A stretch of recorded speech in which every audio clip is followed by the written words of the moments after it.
qué gusto verte. ¿Qué te puedo decir? Tengo una mezcla de muchos sentimientos negativos. La verdad que tengo una profunda tristeza, una gran indignación. Eh, es imposible, como digo yo, y además lo tuiteo, yo lo digo, lamentablemente, tristemente, eh, la Argentina no tiene destino. Es un país inviable, completamente inviable. Vivimos caminando como los cangrejos para atrás, siempre para atrás. Anoche hubo 150 saqueos, cifras oficiales, en barrios pobres, con los que van son menores, marginales, que gritan viva Milei, no sé qué es real, qué no es real.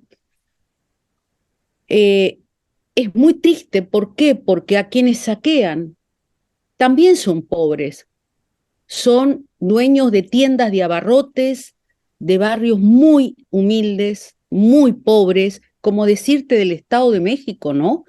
Como del primer cordón del conurbano o del Estado de México, pobres contra pobres. Además, cuando sos menor de edad, caes y volvés a salir. Eh, esto está muy mal. Te- Realmente se calcula una inflación de aquí a diciembre que va a llegar a 150, al Carajo, 150, 45% de pobreza. Eh,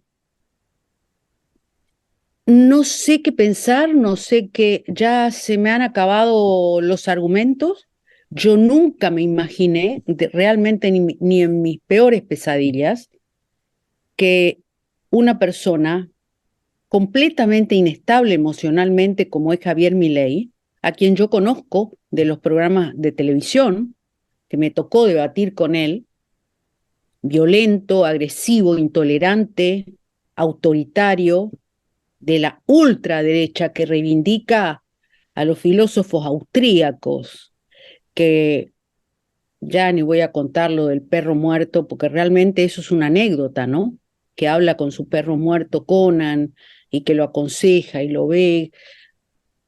Todo es parte de un mismo, digamos, es el resultado de un gran fracaso.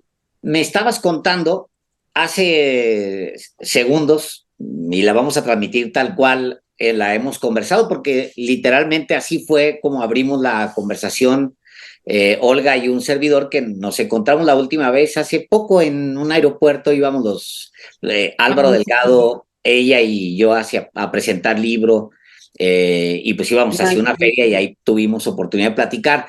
Y ahora me contabas, Olga, lo que se está viviendo en Argentina, y me gustaría que abundaras un poco más de la última información, sobre la última información que hay sobre estos saqueos que se dan. No está confirmado, lo decías tú, eh, enarbolando causas de Milei, un ultraderechista, o no, pero de todas maneras está sucediendo, Olga. Mira, hasta ahora no se sabe, cada vez que sucedió esto, la última vez, recordarás, fue en el 2001 cuando renunció de la Rúa, que hubo saqueos en todo el país muy violentos y hubo muertos, represión, muertos, y eran pobres contra pobres. Todos los saqueos de una u otra manera están organizados. Estos también están organizados. En, digamos, eh, ahora me han contado a mí personas que viven en barrios humildes, en barrios pobres del conurbano, como decirte el Estado de México para tus oyentes o tus televidentes, tu audiencia, eh, gente muy humilde que tiene una tiendita de abarrotes o un mercadito que vende ropa. Si tienes hambre, no te vas a robar ropa eh, o no te robas un televisor si tienes hambre. Eh, y son todos menores, marginales, con capuchas, con pañoletas acá, viva mi ley. violentos, muy violentos, algunos seguramente drogados, alcoholizados. ¿Quién los organiza? ¿Quién los manda? Acá hay toda una discusión y un debate, el oficialismo, el gobierno, es decir, ni siquiera el presidente, porque Alberto Fernández está desaparecido. Frente al caos que vive el país, Alberto Fernández todavía no dio la cara. No, nadie sabe dónde está, nadie. Habla su vocera por él. Entonces le echa la culpa, dice, es Milei, es Javier Milei, y sale Javier Milei, que también es muy arriesgado, ¿no? Es muy, muy peligroso decir es fulano de tal, porque no tienes pruebas y porque se genera un enfrentamiento entre ambas partes, ¿no? Mientras tanto, la gente no tiene respuesta, no le ve la cara al presidente, todo el mundo pregunta dónde está el presidente y nadie sabe. El presidente es el que manda, el que gobierna, el que puede decir cálmense, acá estoy yo, aunque no ha hecho mucho, no importa. Pero en los saqueos que yo he visto, pude ver hoy, oficialmente se calculan 150 saqueos ayer, entre ayer a la tardecita y a la noche. La ciudad es un páramo, la ciudad de Buenos Aires. Hubo saqueos aquí también, en la ciudad de Buenos Aires, en las provincias. Los gobernadores están aterrados, porque eso te va generando un clima de caos y de violencia que no se sabe en qué puede terminar. De aquí a las elecciones y a diciembre, imagínate, parece un siglo. No sabemos, y curiosamente, qué paradoja, amigo, porque el 10 de diciembre, justamente, y lo más probable es que gane Milei, lo más probable, para mí yo casi seguro, se cumplen 40 años de democracia, 40 años de la asunción de Raúl Alfonsín, el presidente de la democracia, el 10 de diciembre. ¿Qué manera de festejarlo o de recordarlo? ¿Quién va a celebrar? O sea, nadie lo va a celebrar porque además Milei es un negacionista del genocidio de la dictadura y su candidata a vicepresidenta dice que va a reabrir las causas, está estudiando reabrir las causas de los genocidas presos.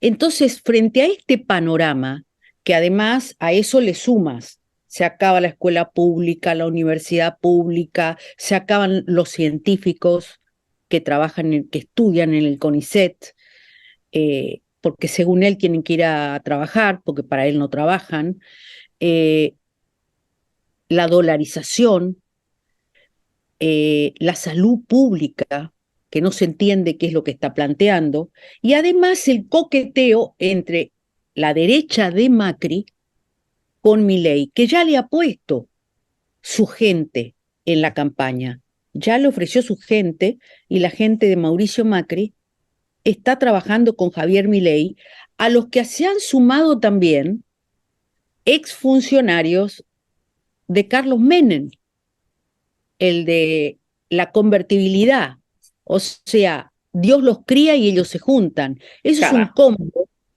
Entonces, que Javier Milei no diga que está contra la casta, está dentro de la casta política. Él no es un antisistema, él es sistema. Entonces, pero le ha hecho creer a los jóvenes, sobre todo porque tuvo mayoritariamente votos jóvenes, y cuidado aquí. ¿Y qué te explican los jóvenes? Ah, me gusta porque dice que todos los políticos roban.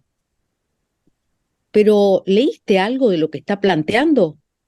Venta de órganos, que está prohibido en la Argentina y a nivel mundial por la Organización Mundial de la Salud. Él es libertario, acá se pueden vender órganos. Despenalización de las armas. Y por otro lado, al que comete un delito, paredón. Entonces no se entiende. Despenalizás la aportación de armas, eso aumenta el delito. Al Olga, contrario, es una locura esto. Y yo te a digo, ver, doy algunas fechas para que también la audiencia en México se dé cuenta el tramo que viene, pues que es un tramo empedrado porque pues hay mucha incertidumbre de qué es lo que va a suceder y es en realidad un tramo largo. Porque, bueno, vienen ahora en octubre, vienen los debates presidenciales allá en la Argentina, luego después viene el último escrutinio, la presentación del padrón, un proceso más o menos parecido al de México, y luego viene la elección, pero es hasta el 10 de diciembre cuando se sabe, cuando asume el nuevo presidente argentino. O sea, es un tramo muy largo de inestabilidad política. Un tramo larguísimo que yo honestamente, con lo que está pasando en estos momentos, con este clima que hay, con esta inflación, con la pobreza, pues realmente hay pobreza y miseria, la gente está desesperada, hay, bueno, de trabajo ni hablemos, los jóvenes están totalmente sin rumbo y son los jóvenes que votan a Milei, jóvenes miserables de los barrios más pobres de Buenos Aires, votan a Milei por ese discurso antisistema, que es una gran mentira porque va contra ellos. De aquí, con esta inflación de que estamos 120, el dólar sigue subiendo, no hay reservas en el Banco Central, hay 5.000 millones de dólares, nada más, no hay más. El ministro de Economía, que además es el candidato del oficialismo, volvió a viajar a Washington para reunirse con el Fondo Monetario a ver si puede traer algo de dólares frente a este caos económico que es la base de todo. Si la economía está bien, todo está bien. ¿Cómo llegamos a diciembre? Además, son unas elecciones que tienen balotaje. El que gana tiene que sacar más del 40%. No es más simple como en México. Son unas elecciones más complicadas, un sistema más complicado, más complejo. Cuéntanos un poco más de Victoria Villarruel, porque se habla mucho de Milei, que es pues el que encabeza la fórmula de este movimiento de ultraderecha. Sabemos algo ya de él, pero no hemos hablado mucho de ella, que ha sido una diputada, que ha sido, ella se identifica con la ultra derecha. Totalmente. Yo creo que yo honestamente, y lo he dicho también en varios lugares, cuidado con Vicky Villarruel, como ella quiere que le digan, ¿no?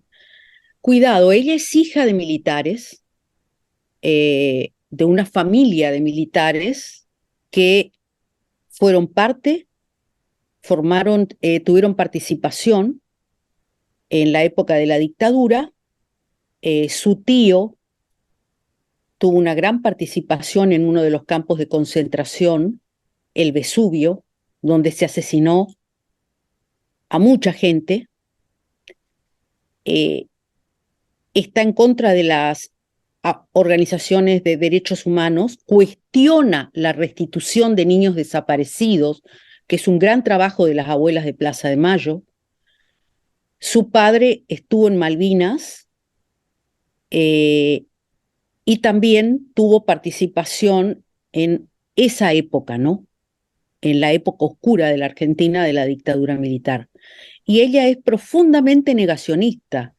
Ella no está de acuerdo con eso. Ella dijo que incluso está pensando ella pensó primero en una amnistía, como hizo Menem, que amnistió a los dictadores y a las cúpulas de la guerrilla, pero dice, como no se puede hacer, entonces está pensando en reapertura de causas, pero son causas cerradas.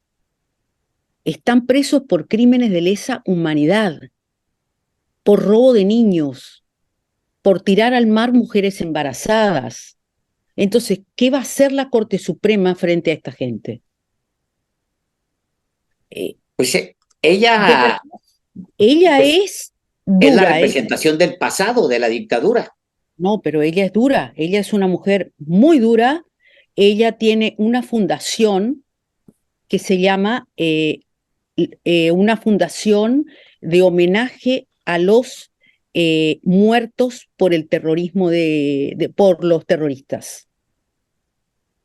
Ella habla o sea, hay una Sí, teoría en la Argentina, la teoría le llaman la teoría, creo, de los dos demonios, que sí, tratan de justificar las matanzas desde el Estado, de la dictadura, que tratan de justificarlas diciendo que los mismos actos los cometieron los jóvenes cuando se organizaron en la clandestinidad y atacaron a fuerzas del Estado. Y ella es partidaria de eso, Olga. sí, ella es partidaria de eso, por eso su fundación le rinde homenaje. Ella se ha tomado el trabajo de hacer un homenaje a cada uno de aquellos militares o civiles que fueron asesinados o murieron durante el gobierno de Isabel Perón, recordemos, antes de que llegara la dictadura y durante la dictadura militar. Esa es su meta, esa siempre fue su meta. Además, como hija de militares, ella ha tenido esa educación. Eh, Ella va a cerrar, piensa cerrar en los campos donde estuvieron los campos de concentración de la dictadura, se hicieron museos de la memoria, ¿no? Porque convengamos que no es lo mismo eh, el terrorismo de Estado, con todo el poder que tiene el Estado para implementar el terrorismo, asesinar gente, que la guerrilla. No es lo mismo. Esto Pues yo no. lo entendí, esto yo lo entendí recién, lo entendí y lo pude elaborar cuando estaba el general Balsa, que era un general, realmente fue el que pidió perdón por los crímenes cometidos por el ejército. Y él ahí explicó, dijo, no es lo mismo los crímenes que se cometen desde el Estado, con todo el poder del Estado, que los crímenes de la guerrilla. No es lo mismo, porque tenés todo el poder del Estado para hacer lo que querés, que es lo que se hizo aquí, ¿no? Y él fue el que eliminó incluso el servicio militar obligatorio, ¿no? Que existía aquí. Un hombre al que yo respeto mucho, ¿no? Porque realmente es un hombre profundamente democrático, pero esta muchacha no. Esta muchacha viene con un esquema completamente retrógrado del pasado más lejano, que yo no pensé volver a vivir. O sea, o sea, pensar que pueden estos tipos, estos genocidas, criminales que están presos por crímenes de lesa humanidad, otra vez caminar por la calle y cruzarse con sus víctimas, que ya están condenados además. Vamos a ver qué pasa con la Corte Suprema. Cerrar los museos de la memoria, dejar de enviar, el Estado subvenciona todas las investigaciones que realizan las abuelas de Plaza de Mayo cada vez que encuentran a un niño desaparecido, porque hace años que están con eso y han encontrado 100 nada más de los 500. Y Carajo. ella dice, no, le han quitado, no, dice, han actuado muy mal, le sacaron, han quitado los niños por la fuerza a sus familias, a las familias que los habían recibido con amor, pero es que no eran sus familias. Incluso algunos eran torturadores de sus padres. O sea, es una locura esto.